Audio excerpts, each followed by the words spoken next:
안녕하세요. 꿀잠 요정입니다. 오늘 들려드릴 책은 이효석의 단편소설 메밀꽃 필 무렵입니다. 즐겁고 편안한 시간 되세요. 메밀꽃 필 무렵, 이효석. 여름장이란 애시당초에 글러서 해는 아직 중천에 있건만 장판은 벌써 쓸쓸하고 더운 햇발이 버려놓은 전 휘장 밑으로 등줄기를 훅훅 볶는다. 마을 사람들은 거지반 돌아간 뒤여 팔리지 못한 나무꾼 패가 길거리에 궁식거리고들 있으나 석유병이나 받고 고깃말이나 사면 족할 이 축들을 바라고 언제까지든지 버티고 있을 법은 없다. 춥춥스럽게 날아드는 파리떼도 장난꾼 각다기들도 귀찮다. 얼금뱅이요. 왼손잡이인 트팀전의 허생원은 기어이 동업의 조선달을 낚아보았다. 그만 거들까? 잘 생각했네. 봉평장에서 한 번이나 흐뭇하게 사본 일이 있었을까? 내일 대화장에서나 한몫 벌어야겠네. 오늘 밤은 밤을 새서 걸어야 될걸. 달이 뜨렸다. 절렁절렁 소리를 내며 조선달이 그날 산 돈을 따지는 것을 보고 허생원은 말뚝에서 넓은 휘장을 걷고 버려놓았던 물건을 거두기 시작하였다. 무명필과 주단바리가 두 고리짝에 꼭 찼다. 멍석 위에는 천조각이 어수선하게 남았다. 다른 축들도 벌써 거의 전들을 걷고 있었다. 약바르게 떠나는 패도 있었다.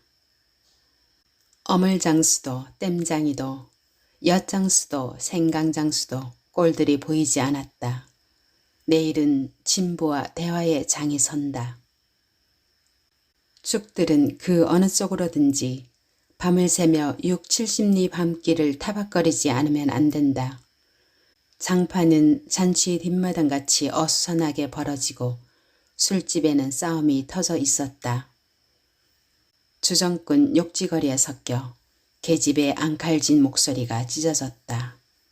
장날 저녁은 정해놓고 계집의 고함소리가 시작되는 것이다.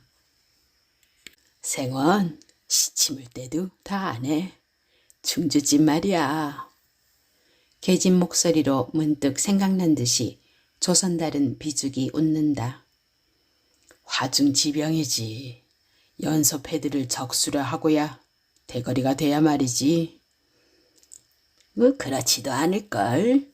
축들이 사족은 못 쓰는 것도 사실은 사실이나 아무리 그렇다곤 해도 왜 그 동이 말일세. 깜초까지 충주집을 후린 눈치거든. 뭐? 그 애숭이가?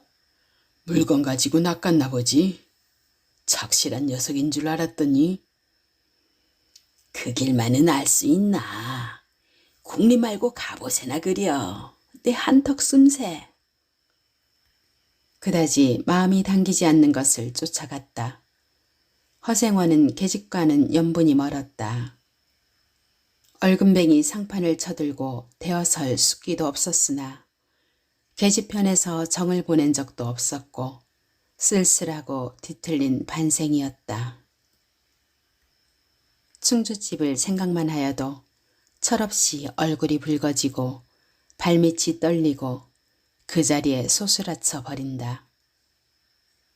충주집 문을 들어서서 술 좌석에서 짜장 동이를 만났을 때에는 어찌된 서슬인지 발끈 화가 나버렸다. 상위에 붉은 얼굴을 쳐들고 제법 계집과 농탕 치는 것을 보고서야 견딜 수 없었던 것이다. 녀석이 제법 난질꾼인데 꼴사납다. 머리에 피도 안 마른 녀석이 낮부터 술 처먹고 계집과 농탕이야? 장돌뱅이 망신만 시키고 돌아다니느나. 그 꼴에 우리들과 한몫 보자는 셈이지. 동이 앞에 막아서면서부터 책망이었다. 걱정도 팔자요 하는 듯이 빤히 쳐다보는 상기된 눈망울에 부딪힐 때 결김에 따귀를 하나 갈겨주지 않고는 베길 수 없었다. 동희도 화를 쓰고 팩하고 일어서기는 하였으나 허생원은 조금도 동색하는 법 없이 마음먹은 대로 다 짓거렸다. 어디서 주워먹은 선머슴인지는 모르겠으나 내게도 애비애미 있겠지? 그 사나운 꼴 보면 마음 좋겠다. 장사란 탐탁하게 해야 되지. 계집이 다 뭐야. 나가거라. 냉큼 꼴 치워.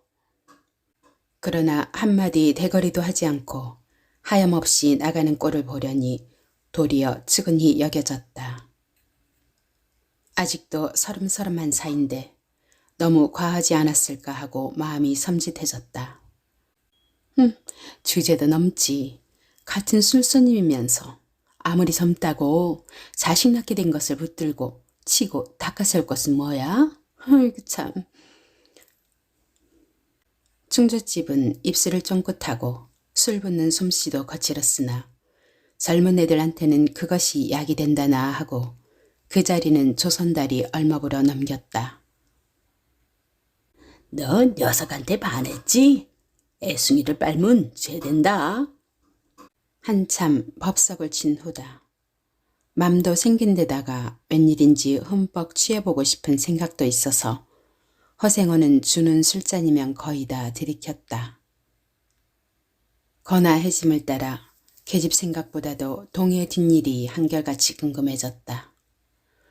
내 꼴에 계집을 가로채서는 어떡할 작정이었노 하고 어리석은 꼴딱서니를 모질게 책망하는 마음도 한편에 있었다. 그러기 때문에 얼마나 지난 뒤인지 동희가 헐레벌떡거리며 황급히 부르러 왔을 때는 마시던 잔을 그 자리에 던지고 정신없이 허덕이며 충주집을 뛰어나간 것이었다. 생원, 당나귀가 발을 끊고 야단이에요. 각다기들 장난이지 필연코. 짐승도 짐승이려니와 동희의 마음씨가 가슴을 울렸다.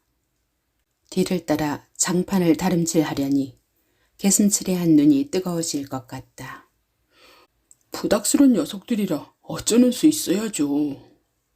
나귀를 몹시 그는 녀석들은 그냥 두지 않을걸? 반평생을 같이 지내온 짐승이었다. 같은 주막에서 잠자고 같은 달빛에 젖으면서 장에서 장으로 걸어다니는 동안에 20년의 세월이 사람과 짐승을 함께 늙게 하였다. 까스러진 목뒤털은 주인의 머리털과도 같이 바스러지고 개진개진 젖은 눈은 주인의 눈과 같이 눈곱을 흘렸다. 몽당비처럼 짧게 쏠린 꼬리는 파리를 추추려고 기껏 휘저어 보아야 벌써 다리까지는 닿지 않았다.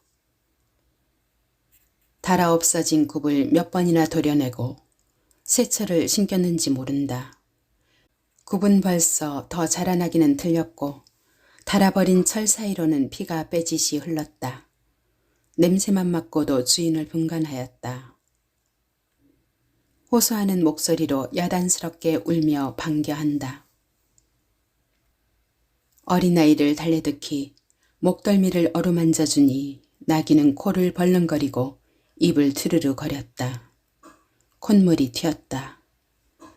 허생원은 짐승 때문에 속도 무던히는 썩였다. 아이들의 장난이 심한 눈치여서 땀배인 몸뚱어리가 부들부들 떨리고 좀 채 흥분이 식지 않는 모양이었다. 굴레가 벗어지고 안장도 떨어졌다. 요 몹쓸 자식들 하고 허생원은 호령을 하였으나 패들은 벌써 주랭랑을 놓은 뒤어 몇 남지 않은 아이들이 호령에 놀라 비슬비슬 멀어졌다. 우리들 장난 아니오. 암놈을 보고 저 혼자 발광이지. 코올리게 한 녀석이 멀리서 소리를 쳤다. 그 녀석 말투가. 김첨지 당나귀가 가버리니까 웬통 흙을 차고 거품을 흘리면서 미친 소같이 날뛰는걸. 꼴이 우스워 우리는 보고만 있었다오. 배를 좀 보지. 아이는 앵돌아진 투로 소리를 치며 깔깔 웃었다. 허생원은 모르는 결에 낯이 뜨거워졌다. 무 시선을 막으려고 그는 짐승의 배 앞을 가려 서지 않으면 안 되었다. 늙은 주제에 암샘을 내는 셈이야. 저놈의 짐승이. 아이의 웃음소리에 허생원은 주춤하면서 기어코 견딜 수 없어 채찍을 들더니 아이를 쫓았다. 쫓으려거든 쫓아보지. 왼손잡이가 사람을 때려? 줄다름에 달아나는 각다기에는 당하는 재주가 없었다. 왼손잡이는 아이 하나도 후릴 수 없다. 그만 채찍을 던졌다. 술기도 돌아 몸이 유난스럽게 화끈거렸다. 그만 떠나세. 녀석들과 어울리다가는 한이 없어. 장판이 각다기들이란 어른들보다도 더 무서운 것들인걸. 조선달과 동이는 각각 제 나귀에 안장을 얹고 짐을 싣기 시작하였다. 해가 꽤 많이 기울어진 모양이었다. 두 팀 전 장돌림을 시작한 지 20년이나 되어도 허생원은 봉평장을 빼놓은 적은 드물었다. 충주, 제천 등의 이웃군에도 가고 멀리 영남지방도 헤매기는 하였으나 강릉쯤에 물건하러 가는 외에는 처음부터 끝까지 군내를 돌아다녔다. 닷새만큼씩의 장날에는 달보다도 확실하게 면에서 면으로 건너간다. 고향이 청주라고 자랑 삼아 말하였으나 고향에 돌보러 간 일도 있는 것 같지는 않았다. 장에서 장으로 가는 길에 아름다운 강산이 그대로 그에게는 그리운 고향이었다. 반날 동안이나 뚜벅뚜벅 걷고 장터 있는 마을의 거지반 가까웠을 때 거친 나귀가 한바탕 우렁차게 울면 더구나 그것이 저녁녘이어서 등불들이 어둠 속에 깜빡거릴 무렵이면 늘 당하는 것이건만 허생원은 변치 않고 언제든지 가슴이 뛰놀았다.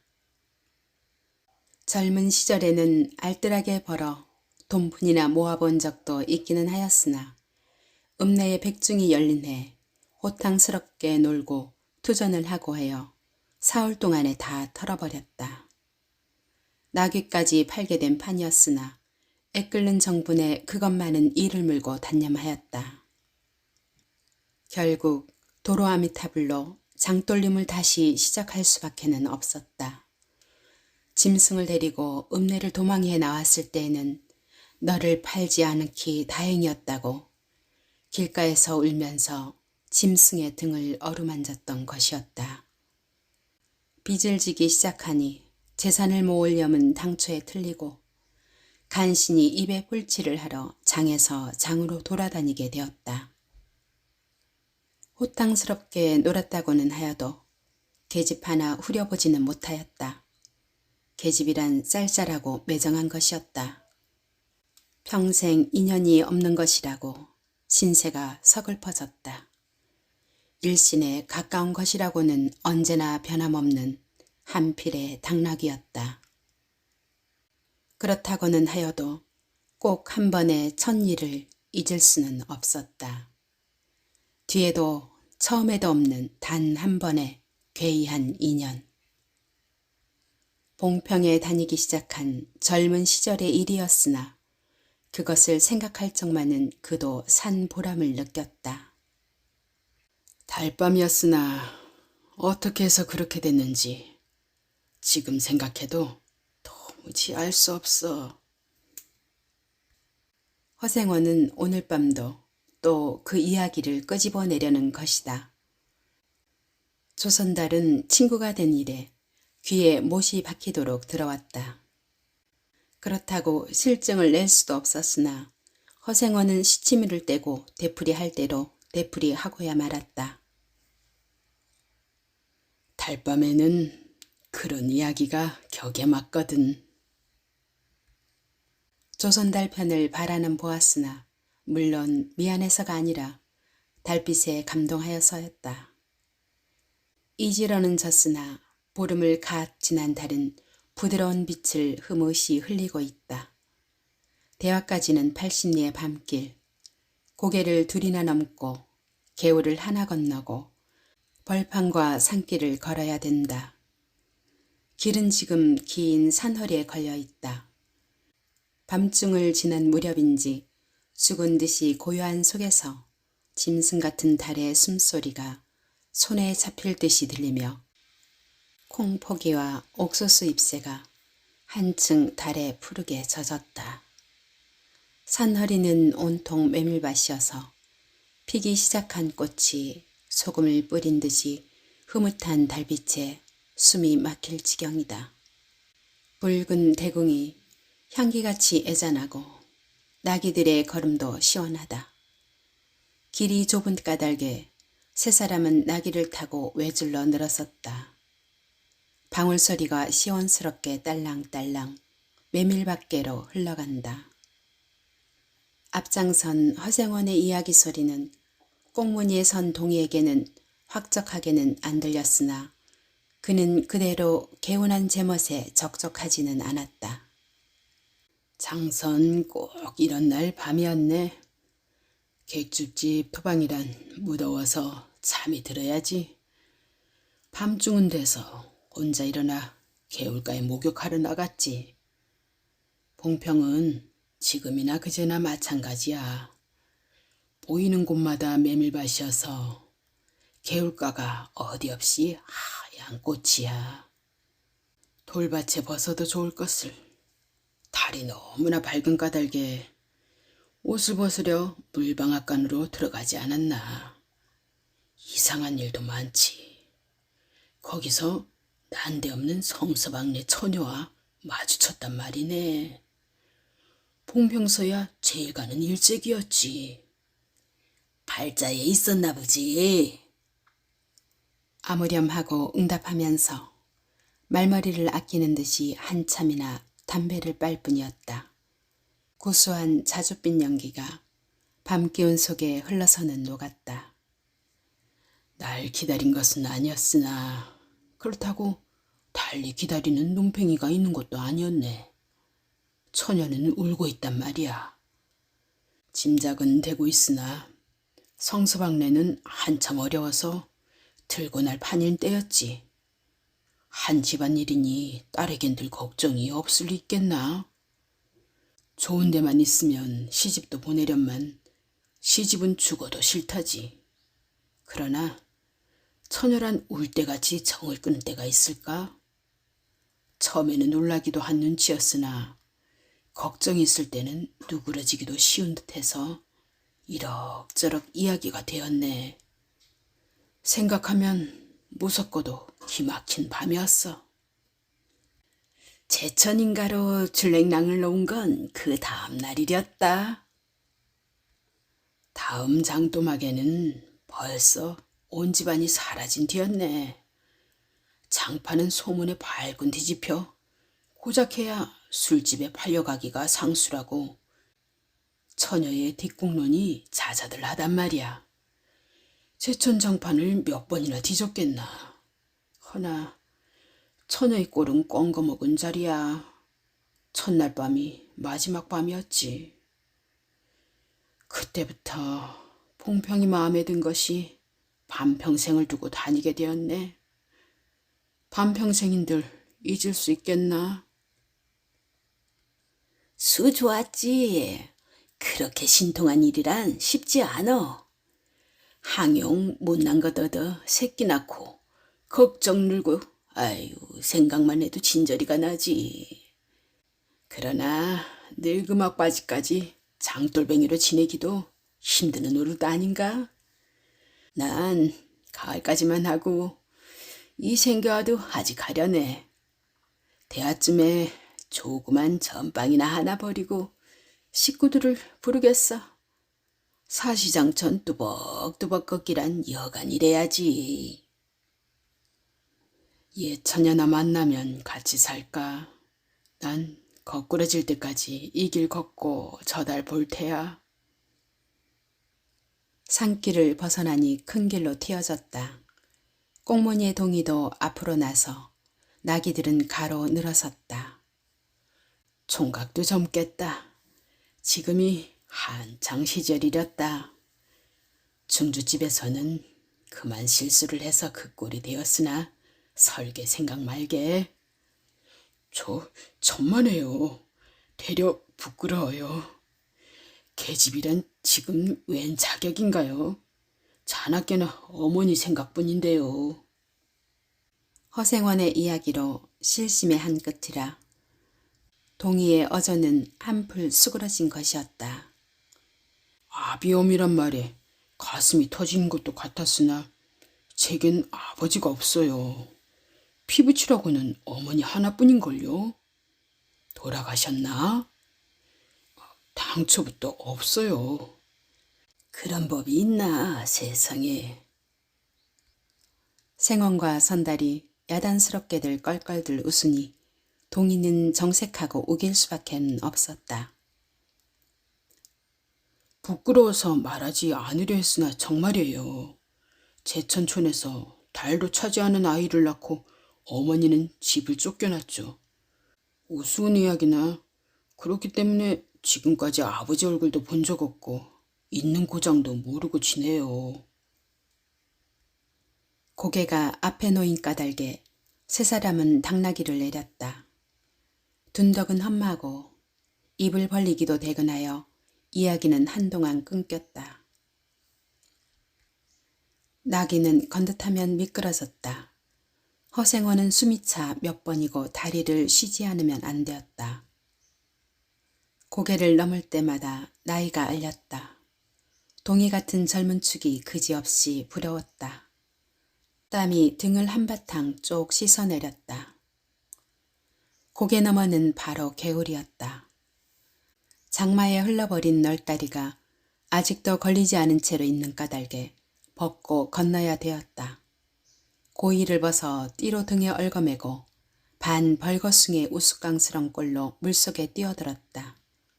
금방 땀을 흘린 뒤였으나 반물은 뼈를 찔렀다. 그래, 대체 기르긴 누가 기르고? 어머니는 하는 수 없이 어부를 얻어가서 술장사를 시작했죠. 술이 고줄에 돼서 어부라고 망난이에요. 절 들어서부터 맞기 시작한 것이 하룬들 편한 날 있었을까? 어머니는 말리다가 채이고 맞고 칼부림을 당하고 하니 집골이 뭐겠소? 18살 때 집을 뛰쳐나서부터 이 짓이죠. 총각 낯설은 동이 무던하다고 생각했더니 듣고 보니 딱한 신세로군. 물은 깊어 허리까지 찼다. 속물살도 어지간히 샌데다가 발에 채이는 돌멩이도 미끄러워 금시에 훌칠 듯 하였다. 나귀와 조선달은 재빨리 거의 건넜으나 동이는 허생원을 붙드느라고 두 사람은 훨씬 떨어졌다. 모친의 친정은 원래부터 제천이던가? 웬걸요. 시원술에 말은 안 해주나 봉평이라는 것만은 들었죠. 봉평? 그래, 그 아비 성은 무엇이고? 알 수 있나요? 도무지 듣지를 못했으니까. 그랬겠지. 하고 중얼거리며 흐려지는 눈을 까물까물 하다가 허생원은 경망하게도 발을 비디디었다. 앞으로 고꾸라지기가 바쁘게 몸째 풍덩 빠져버렸다. 허우적거릴수록 몸은 걷잡을 수 없어 동이가 소리를 치며 가까이 왔을 때에는 벌써 퍽이나 흘렀었다. 옷째 쫄딱 젖으니 물에 젖은 개보다도 참혹한 꼴이었다. 동이는 물속에서 어른을 해깝게 업을 수 있었다. 젖었다고는 하여도 여인 몸이라 장정 등에는 오히려 가벼웠다. 이렇게까지 해서 안 됐네. 내 오늘은 정신이 빠진 모양이야. 염려하실 것 없어요. 그래, 모치는 아비를 찾지는 않는 치지. 늘 한번 만나고 싶다고는 하는데요. 지금 어디 계신가? 어부와도 갈라져 제천에 있죠. 가을에는 봉평이 모셔오려고 생각 중인데요. 이를 물고 벌면 이럭저럭 살아갈 수 있겠죠? 아무렴, 기특한 생각이야. 가을이랬다. 동이의 탐탁한 등어리가 뼈에 사무쳐 따뜻하다. 물을 다 건넜을 때에는 도리어 서글픈 생각에 좀 더 엎였으면 더 하였다. 진종일 쓸수만 하니 웬일이요? 조선달이 바라보며 기어코 웃음이 터졌다. 나귀야, 나귀 생각하다가 실족을 했어. 말 안 했던가? 저 꼴에 제법 새끼를 얻었단 말이지. 읍내 강릉지 피마에게 말일세. 길을 쫑긋 세우고 달랑달랑 뛰는 것이 나귀 새끼같이 귀여운 것이 있을까? 그것 보러 나는 일부러 읍내를 도는 때가 있다네. 사람을 물에 빠뜨릴 땐 나는 대단한 나귀 새끼군. 허생원은 젖은 옷을 웬만큼 짜서 입었다. 이가 덜덜 갈리고 가슴이 떨리며 몹시도 추웠으나 마음은 알 수 없이 둥실둥실 가벼웠다. 주막까지 부지런히들 가세나. 뜰에 불을 피우고 후투 쉬시어 나귀에겐 더운 물을 끓여주고 내일 대화장 보고는 제천이다. 생원도 제천으로? 오래간만에 가보고 싶어. 동행하려나 동이? 나귀가 걷기 시작하였을 때 동이의 채찍은 왼손에 있었다. 오랫동안 아독신이같이 눈이 어둡던 허생원도 요번만은 동이의 왼손잡이가 눈에 띄지 않을 수 없었다. 걸음도 헷갔고 방울소리가 밤벌판에 한층 청청하게 울렸다. 달이 어지간히 기울어졌다.